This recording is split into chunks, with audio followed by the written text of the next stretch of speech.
Bonjour et bienvenue dans une autre rubrique de notre actualité quotidienne. Lors de sa dernière sortie royale, Catherine, princesse de Galles, rayonnait d'élégance, le célèbre diadème Cambridge Lover Escnot, qui appartenait autrefois à la princesse Diana, la défunte mère du prince William, était porté par l'ancienne Kate Middleton. Le 22 novembre, la reine a enfilé le diadème orné de perles et de diamants lors du déjeuner d'État inaugural du roi Charles III au palais de Buckingham. Kate a choisi une robe cape blanche exquise avec des accents argentés aux épaules. Selon Vogue, Jenny Packham a créé la robe. La reine de 40 ans a accessoirisé le diadème avec un bracelet de perles assorti et des boucles d'oreilles pendantes. Il s'agit de la première visite officielle du roi Charles III en tant que monarque et de la première visite d'État d'un dirigeant sud-africain depuis 2010, en plus de la réception diplomatique de 2016 au palais de Buckingham. Kate a porté le diadème à d'autres occasions, notamment un banquet en 2019 avec l'ancien président Donald Trump et un gala en 2018 en l'honneur du roi Willem-Alexander et de la reine Maxima des Pays-Bas.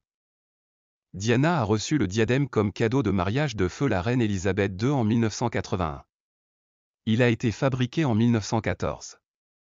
Le poids du casque Lover Escnot était une source reconnue de maux de tête de la part de l'ancienne princesse de Galles. Après avoir divorcé du prince Charles de l'époque, Diana a rendu la tiare. L'ancienne Kate Middleton portait plusieurs accessoires notables lors du dernier banquet en plus du diadème. La mère de 3 enfants portait en outre un ruban jaune et une broche avec une photo de la défunte reine dessus.